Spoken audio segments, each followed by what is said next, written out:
Good afternoon. I'm Michael Minton. I'm past president of the law firm of Dean Mead. We've had the pleasure of being a sponsor of this program since inception. I'm also chair of our agribusiness industry team. Joining me here today from the firm were two of your speakers earlier today.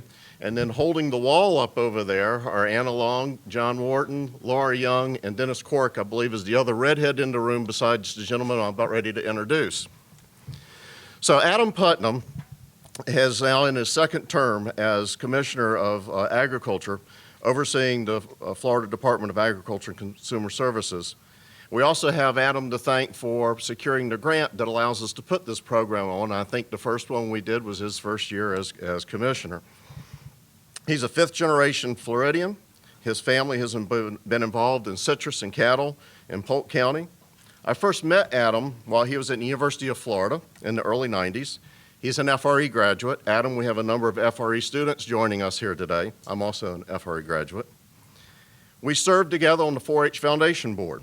He was first elected to office at the age of 22 in 1996 when he went up to the Tallahassee to serve in the House and quickly became chair of the House Agriculture Committee. After 2 terms up in Tallahassee, he ran for the U.S. House of Representatives and was part of the new age of Republicans that were elected in 2000 and served 10 years up in Washington with the U.S. House of Representatives, quickly rising through the ranks to become the highest ranking member of the House from the state of Florida. He returned to Florida in 2010 and ran for commissioner. Since being at FDACS, he's pioneered a nutritional school lunch program that has focused on fresh, locally grown fruits and vegetables. He's been a leader in energy independence to encourage stable, reliable, and diverse supply. And most recently, he's been involved with Operation Outdoor Freedom for our wounded veterans. But I believe his legacy issue during his tenure as commissioner, and hopefully as governor, has been water, water, water. He recognizes it's not only quantity, but quality of the water that is Florida's lifeblood. I introduce you, Commissioner Adam Putnam.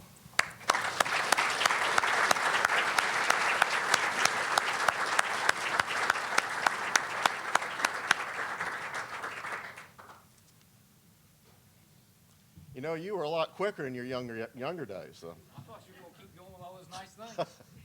Thank you, sir. Good Appreciate it very much. Well, thank you very much. And y'all have had a long day. I'm impressed that y'all are not taking some kind of a break before you have to listen to me. But I want to thank you for the opportunity to share a few thoughts with you, and particularly about water. I've been asked to talk about water. I figured most of you are probably tired of listening to me talk about water.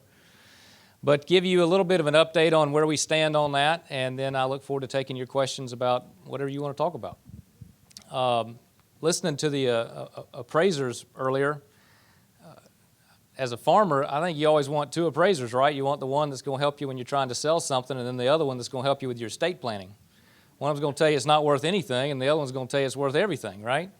But I was sitting there listening to the different values in the EAA and reminded of earlier this summer I was in Miami, and I had a lunch with an attorney off Brickell Avenue where the river hits Biscayne Bay. And we were out there waiting on our car, and he said, "Do you see that piece of land right there?" And I said, "Yeah." He said, "It just sold." He said, "It's 1.35 acres, and it just sold for $135 million. You heard me right. And I said, "That kind of sounds like a bubble to me." Silly, I'm from Bartow, but, 1.35 acres, $135 million, that seems like a bubble. Is that of concern to you? And he said, "No, not really."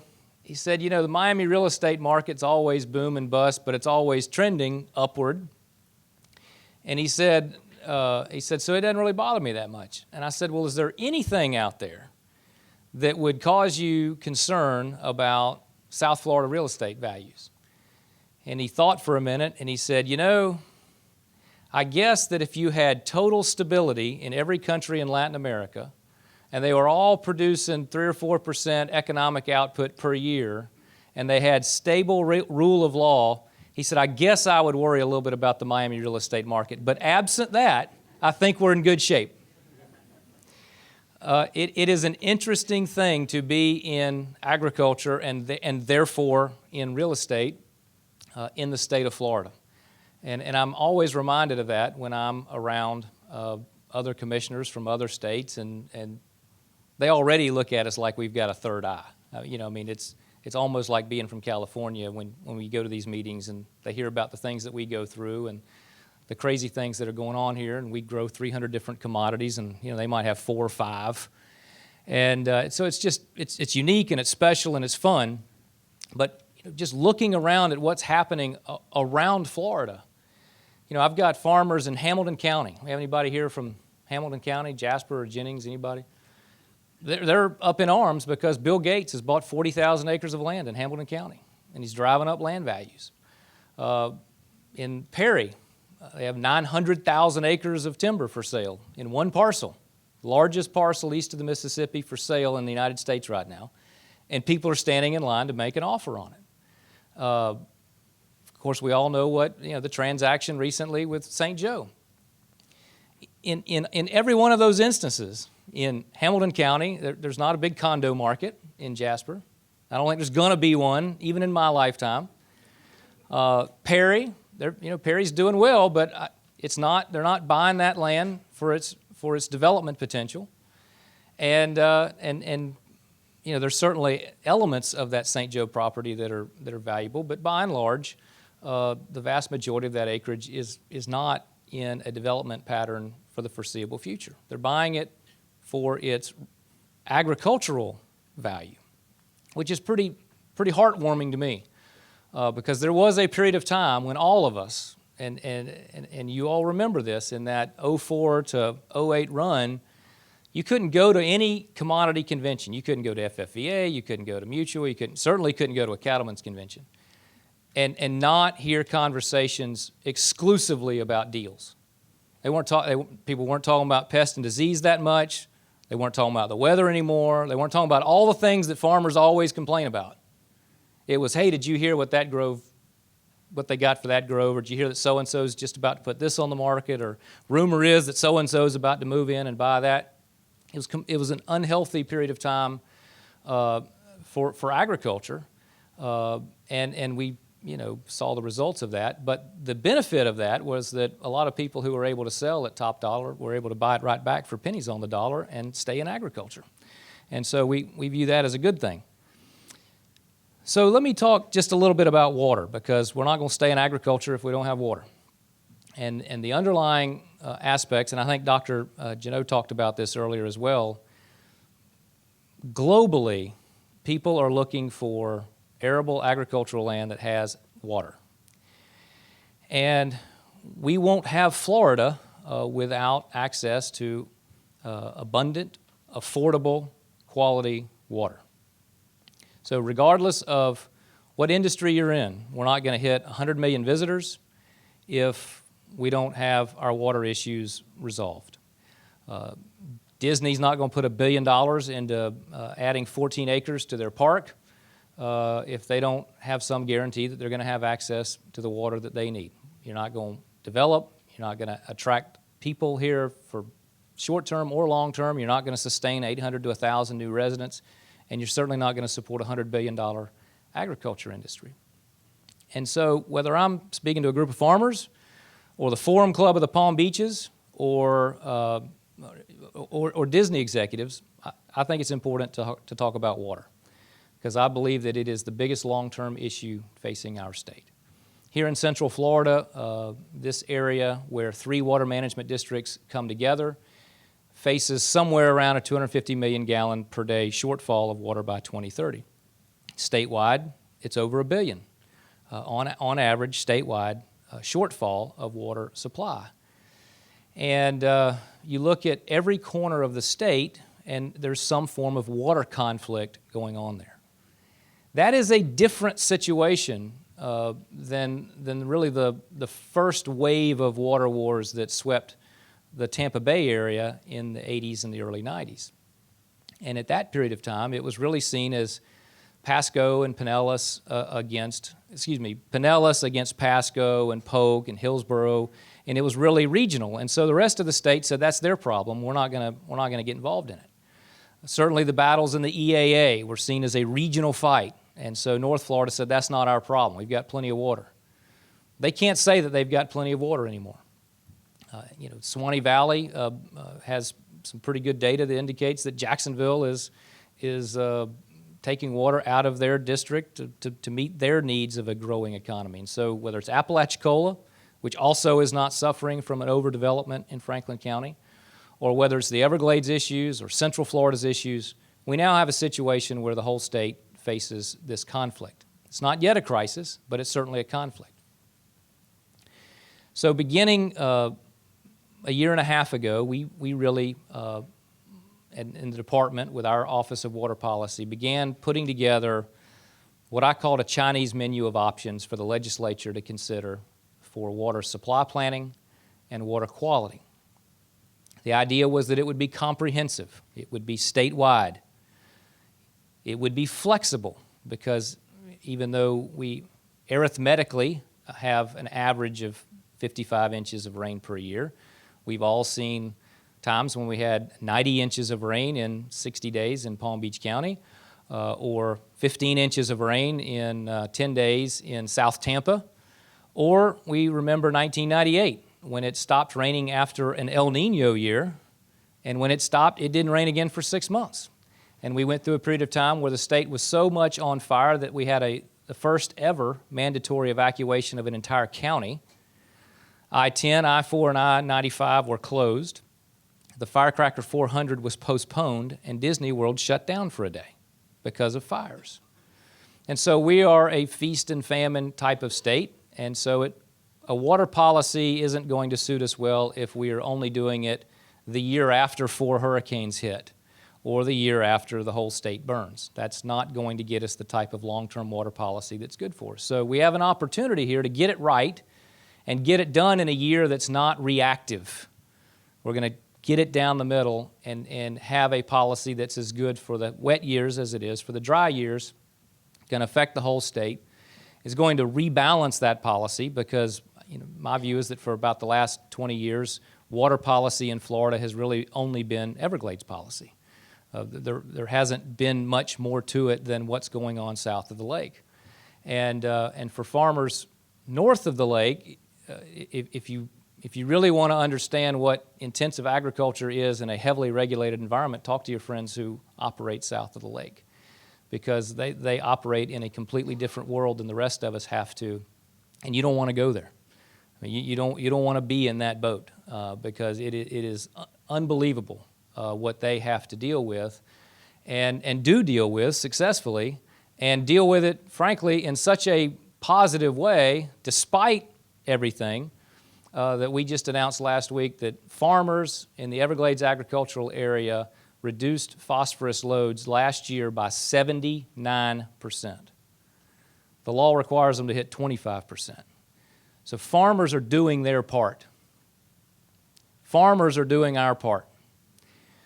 Remember 2 years ago, the crisis because of the discharges from Lake Okeechobee going out the Caloosahatchee and the St. Lucie, 70% of the nutrient runoff in the Indian River Lagoon, 70%, according to independent scientific study, is as a result of failed septic systems, not agricultural runoff. But we're not winning the PR battle, but that's what the science shows. And so the best thing for all of us is to move forward with a water policy that is comprehensive. That means it includes agriculture, it includes the utilities, it includes the cities and counties, it includes development, so that we really have a long-term strategy that's going to be good for everyone. And it's going to strike that right balance for current permittees and the future needs of our state. And if you're doing your part, then I believe you should be rewarded with longer permits and giving landowners the certainty that they deserve for the responsible role that they're playing in managing that water resource. In Florida, our water resource laws are the opposite of out west. I don't think that the Western water law scenario is necessarily even sustainable. In Florida, it is a resource of the state. You get permission to draw it down for your needs. out west, there is a property right to that. And I think that system is being severely strained right now. And most of it is only made possible by 150 years of federal investment that makes it possible for them to have water in some of those places. So we help pay for that. In Florida, we have an opportunity, because we have a state resource, we have an opportunity to move forward in that regard. 40% of water quality data in the United States is the state of Florida's water quality data. Nobody monitors more or better than Florida. The Water Management District regime, for all of its flaws, has served us well, and it serves agriculture well when it works well to have that regional approach. I don't think you would want a Tallahassee-centric approach to managing water and making decisions about whether you get a permit. So I know that over the years we've all had frustrations with them, but in general, the regional approach to managing the state's water supply serves us well, and it will continue to serve us well if they have the tools they need to be successful, not only to support agriculture, but to manage their problems on a local basis. You don't want a South Florida water management approach to what's going on in Perry. And you would never get away with, the Northwest Florida approach when you're trying to manage a project as intensive as Everglades restoration. So when we lay out this plan, and unfortunately, we laid out this plan. It dealt with both water supply and water quality. It had a springs component to it that would identify and rank our springs based on the risk. It started with first magnitude springs and included a handful of second magnitude springs. If Florida didn't have the Everglades, we would be most famous for our springs. It's the beginning of the state's tourism industry. They're a global treasure. There's nowhere on the planet that has as many first magnitude springs as the state of Florida does. We have to have a plan for that.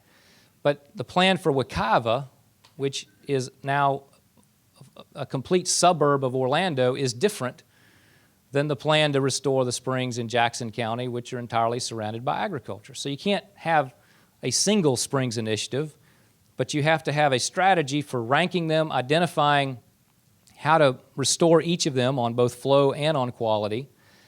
And my proposal was that for those where agriculture is the dominant land use in that spring shed, the Department of Agriculture ought to be responsible for fixing it. And in those areas where urban and development and utilities and septic systems were the biggest concern for that particular spring shed, DEP ought to take responsibility for it. I think you'd have culturally a better buy-in between the stakeholders and the agencies, and you could have a strategy that works because we know what works for peanut farmers and timber, and they know what works for utilities, and you can move forward in that regard. It had a northern Everglades component. It had a southern Everglades component, the traditional Everglades, that I think gave some important tools to farmers there for selecting best management practices and improving on those best management practices. And it would have given landowners some certainty. Unfortunately, that water bill was a casualty of the breakdown in the legislative session last year. We're bringing it back. Both the Senate and the House have indicated that they continue to be for it. We're not going to mess with it. We had a good product at the end of last session. There's no sense in rewriting it. There's no sense in getting greedy and trying to ask for more. Let's just leave it alone. It's substantially resolved, and I'm very hopeful that we can get that done. It is important to me that we have that policy that's the blueprint for how to spend the money, which is, I think, the right order of things, the right sequence of things. Amendment 1, which passed overwhelmingly, is responsible for putting hundreds of millions of dollars per year into environmental projects. And everyone has a different definition of environmental project depending on what they want out of the budget. But as an example of how much money that potentially puts out there, just the growth since last year in documentary stamp revenue, real estate taxes, there's $123 million more this year than last year. That's real money even in the state of Florida. Even for government, that's real money. So that gives us an opportunity to do several things, and we're now constitutionally mandated to do those things, or to spend that money, I should say. I believe that we should have the policy that helps us spend that money in a wise, calculated, thought-out way that's not just reacting to the whims of the budget. The state of Florida ought to lead in conservation easements. The state of Florida for 20 years led in acquiring land. The state of Florida does not lead in managing land. I mean, we have Brazilian pepper farms.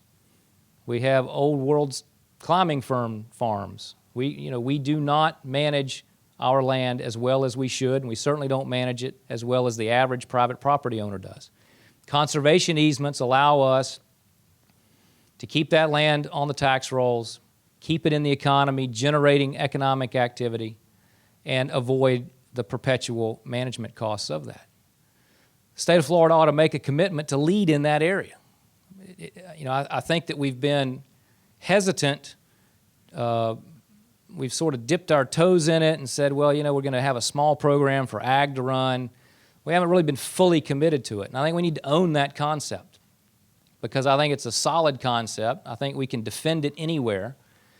And it makes a lot of sense as we move forward for allowing farmland to stay farmland, creating opportunities for future generations to have a career in agriculture.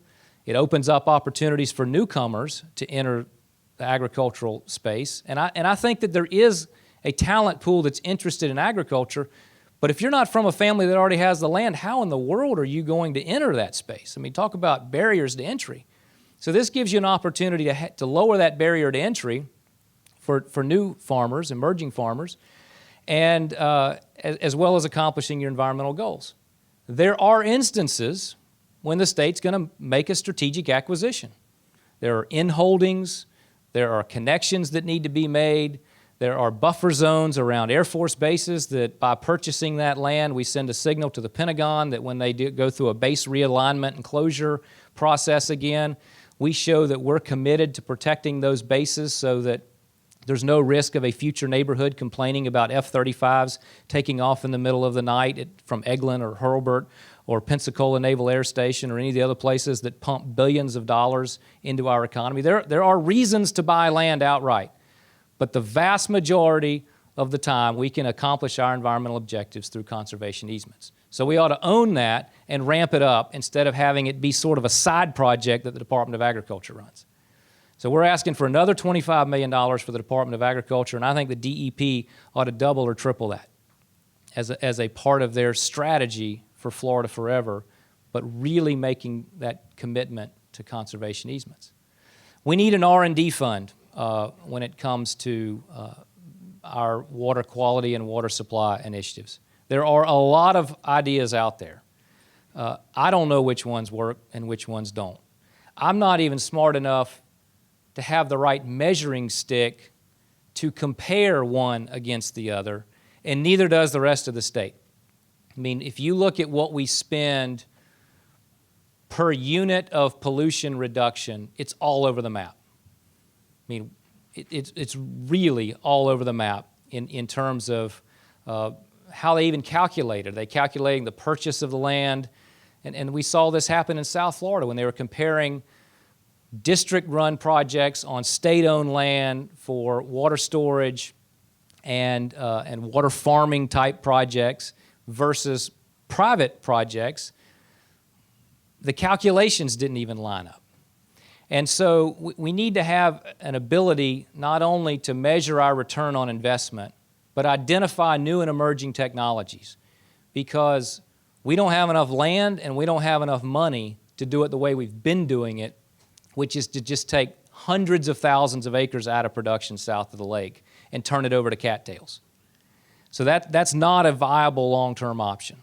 There are treatments out there, there are wetlands projects out there, there's new technologies that we need to be able to measure, identify the most promising leads, and then pursue those. So that needs to be a part of what we do with that. And there's a certain element of that, I think, that makes sense for infrastructure. And this was a big debate over the legislative session, and it will be a big debate again. And that is this notion of, when does something stop being environmental restoration and start being infrastructure? And I think that that's an irrelevant question. The idea is, what do we need to do to successfully complete whatever the project is? If it's a water supply project or a water quality project, what do we have to do to successfully complete that? Let me give you an example. The best thing that we can do for the Florida Keys water quality is to get the tens of thousands of homes and trailers that are down there whose septic systems consist of a 55-gallon drum that someone's grandfather buried in the 50s, connected to a central system that's getting it out of the Keys. The best thing that we did in north central Florida for the Santa Fe and the Ishtuckney is to relocate the Lake City Municipal Sewer spray field from the top of the hill that was rolling straight down into one of the most sensitive spring sheds in Florida. And anybody who's ever flown into Tallahassee before has looked down on the Tallahassee wastewater treatment plant, which is at the top of a hill, and at the bottom of the hill is Wakulla Springs, which has undergone significant water quality degradation over the last several decades. They used to film Tarzan movies there, and now you can't even really see the bottom. Well, the timber is a national forest. That hasn't changed. The thing that has changed is the city of Tallahassee. That's not to any casual observer, agriculture is not the problem in that spring shed. So the infrastructure of relocating that spray field is the best thing you can do for that spring. So that's where infrastructure and the environment align themselves, and a portion of Amendment $1 strategically spent for specific projects makes sense. And that is a big philosophical difference of opinion. But I think it's a debate worth having, and it's a debate worth winning, because in many cases, infrastructure is going to be the best thing for the environment. Cities and counties should be as eligible for cost share dollars as farmers are, for a different pot of cost share dollars, but for cost share dollars. Why would we fight the battle of singling ourselves out and saying that government should help us resolve our issues but not help others resolve theirs? 3 weeks ago, the headline in every Tampa Bay paper was that seagrass beds in Tampa Bay were the highest quality and the greatest coverage since the 50s. 10 days later, St. Petersburg dumped raw sewage out the door onto those seagrass beds because we had had a relatively unusual rainy season in a 10-day period of time. It wasn't a hurricane. It wasn't 3 hurricanes in 9 weeks like in 2004. It was just a week and a half of heavy thunderstorms every day, and their system couldn't handle it. So what's the best thing for those seagrass beds in Tampa Bay? Is it to eliminate strawberry growers in Plant City? Is it to wipe out the one remaining dairy in Hillsborough County? Or is it to get St. Petersburg's wastewater treatment system into the 21st century? So the water battle, the water debate, isn't just about agriculture. It's just that agriculture stands to lose the most and to lose first, just on the sheer arithmetic of vote counts and electoral math. So we ought to lead on the solutions, because nobody else is talking about it. It is historic that the legislative leadership talks about water policy as a top 3 priority for their session. They always talk about education. They always talk about job creation. They always talk about keeping crime low. Water's never cracked the top 10, much less the top 3. So we have to make the most of this opportunity to get these policies in place that are going to be good for agriculture, but they're going to be good for the whole state. Water supply, the certainty that we'll have what we need to continue to grow as a state, and water quality. The idea that we're going to protect the state that we all love, that our springs are going to be as good or better than when you went floating down the Itchituckney when you were at University of Florida, or that your grandkids are going to have the opportunity to see the same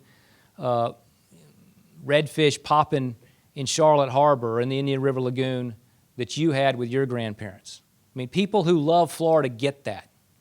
People who move to Florida because of that, but they don't understand what it takes to keep it that way. And that's what makes this public policy piece such a challenge. Because if you spent your whole life in Ohio or Michigan or New Jersey dreaming of coming to Florida, shoveling snow, thinking about wearing flip-flops in January, sitting in traffic in Manhattan, dreaming of having a place on the water in Florida, when you get here, you're not interested in our water policy. You're not interested in our infrastructure. That's not part of the dream. That's not part of the fantasy. That's not part of the reward that you're giving yourself that is Florida. In fact, if when you get here you have to think about those things, we've already lost.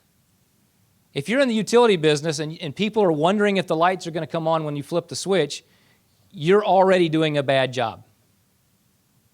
So it's our job as political leadership and as business leadership to solve these problems before they're a crisis. Because once you reach the crisis stage, you're out of options. Not only are you out of cheap options, not only are you out of short-term options, you're out of options, and you're where California is. And that can't happen. It would put all of us out of business, and it would wreck the state of Florida as we know it. So that's why we made those issues a priority. I was very disappointed that we didn't get it done last year. We have to get it done this year. The legislature will be in early. They come back in January. And we're going to do everything we can to get it across the finish line. Because if we don't resolve the fundamental issue of water policy, you're not going to have certainty for your lender. We're going to continue to be in regional fights. Central Florida is going to continue to be 250 million gallons per day behind with 3 water management districts that can't even agree on the data or the models to feed into their computer to decide whether you get a permit, which means that if you own land that straddles a water district boundary, you may get 2 different answers. We can't have that. There has to be an element of leadership from the legislature, and there has to be the resources to put behind these initiatives on a long-term basis, not just writing one check this year and calling it a done deal, but a sustained commitment to water as a natural resource policy and water infrastructure as an integral part of our future as a state. So that's where we stand on the water issues. I appreciate the opportunity to share that with you, and I look forward to your questions. Thank you very much.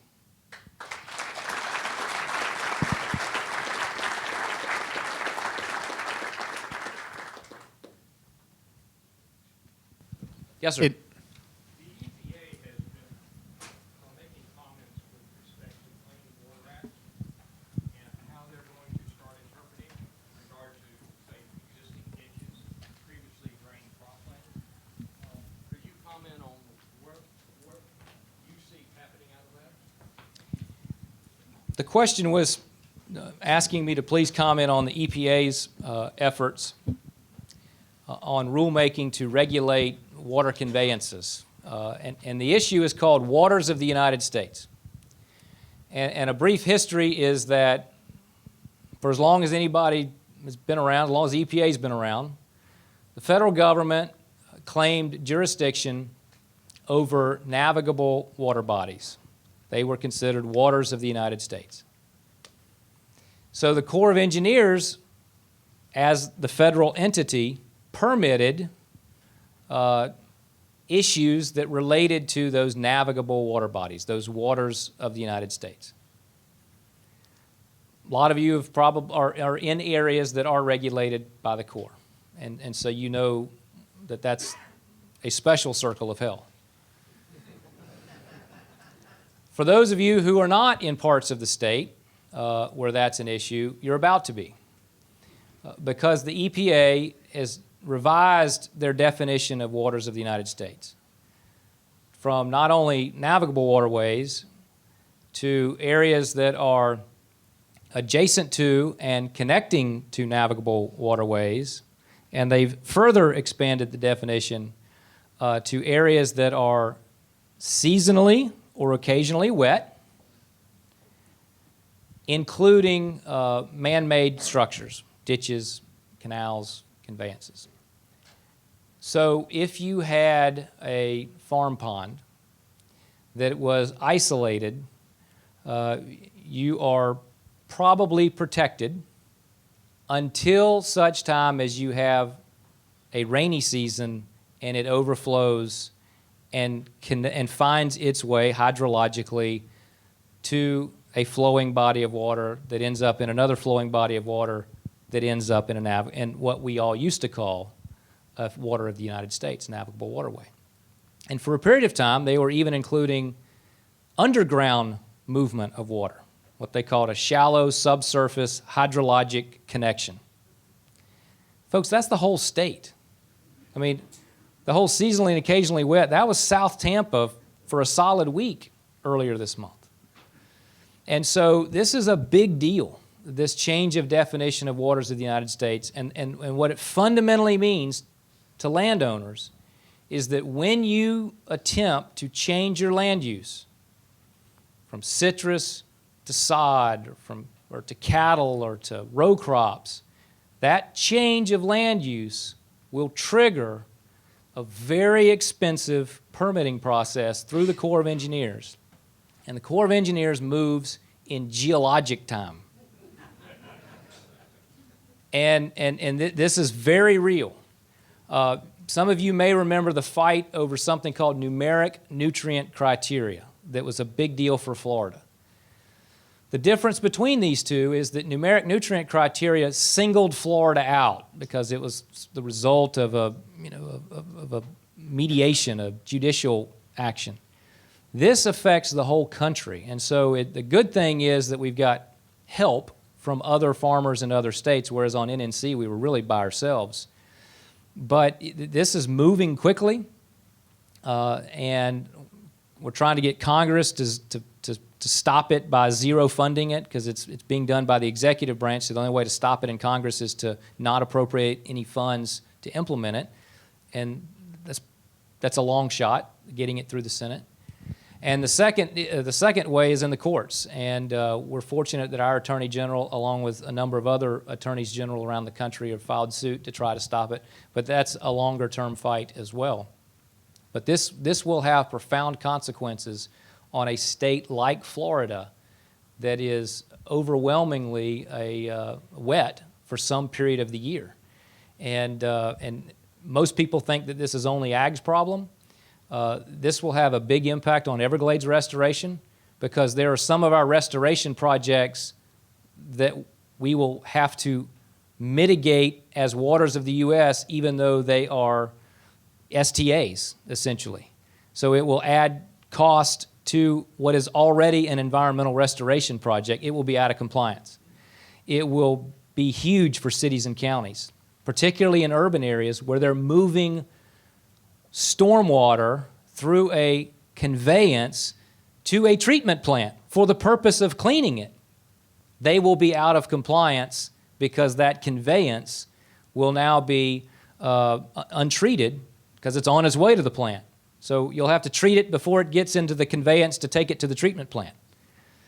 This is a big deal, and so I appreciate you teeing it up, because I intended to talk about that. But waters of the United States is going to have a big impact on the whole country, but Florida uniquely so.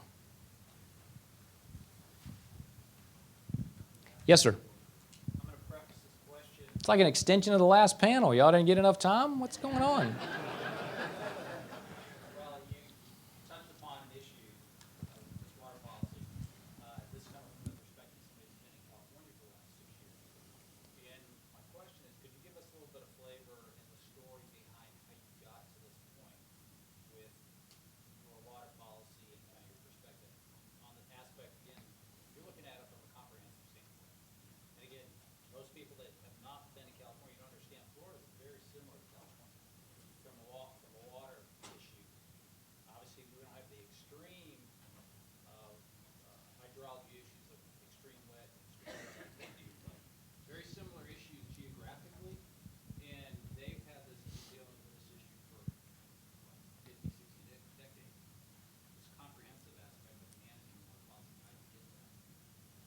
Well, first of all, it takes leadership to elevate it to top of mind, because it's not something that people want to think about until the crisis comes, till the major drought comes or till the flooding comes.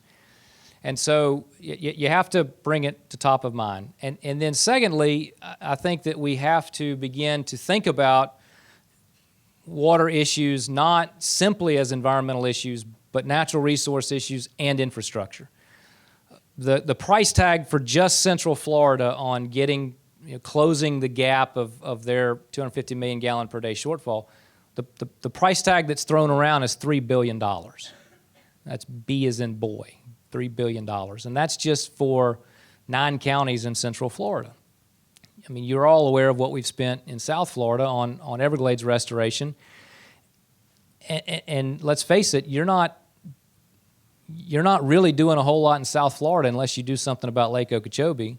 And Lake Okeechobee's got a dike around it that we've spent $600 million on, and we've only scratched the surface of the perimeter of that lake to harden it. I mean, after the normal rainy season that we've had, if Erica were to come ashore north of the lake, where every bit of that water ends up in the lake, and it flows in 4 times faster than we can outflow it,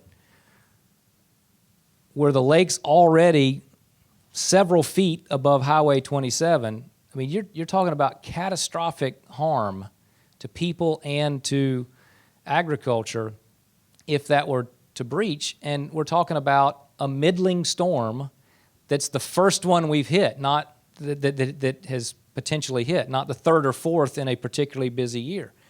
And so everybody's got to really sort of think about the consequences if we don't make these types of investments in water infrastructure.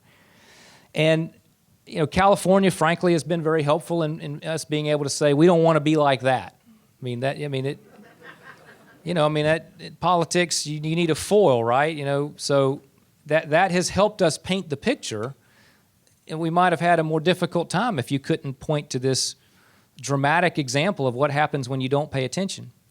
And then finally, I would say that unlike a lot of big public policy problems that are out there, we can get ahead of this. I mean, this isn't like trying to find a way to restore family values so that you don't have the need for a Department of Children and Families anymore. I mean, this really is doable.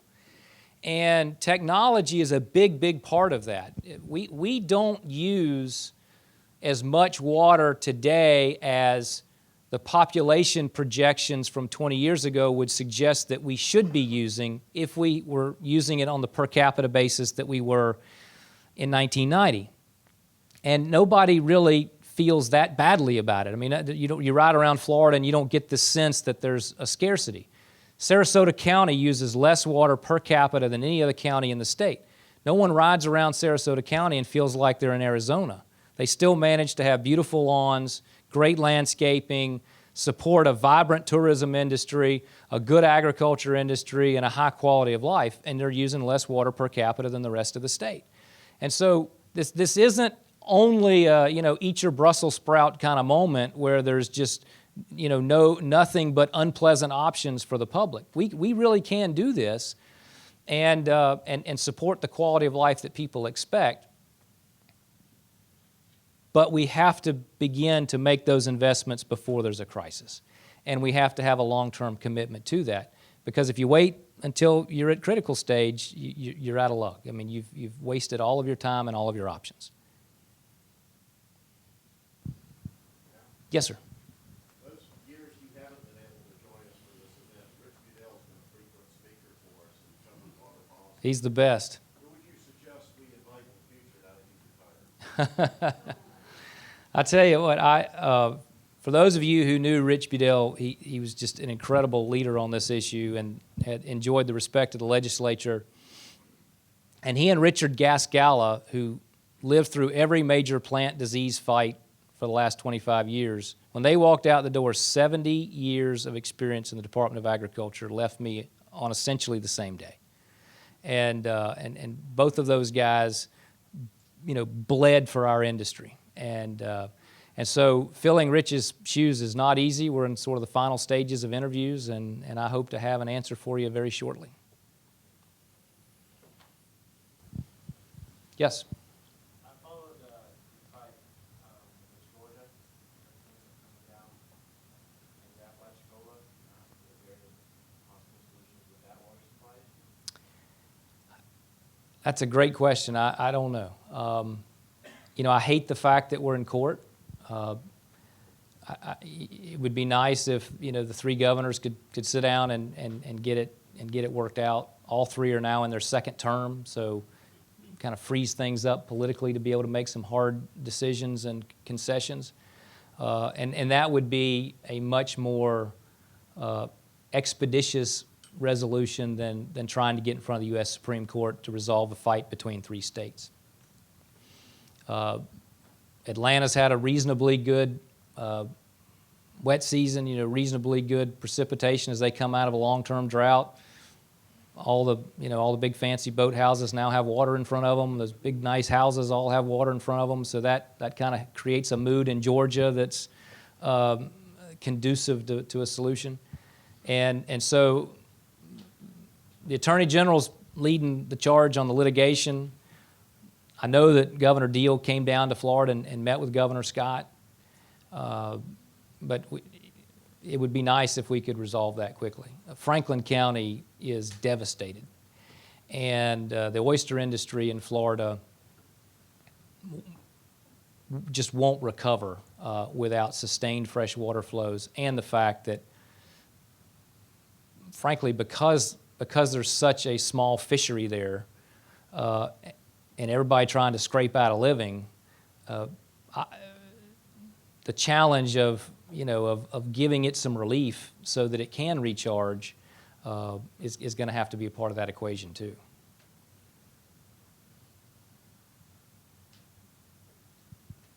Anybody else? Must All be right. Well, cocktail thank you hour. very We'll see much. y'all We there. appreciate it. Thank you very much.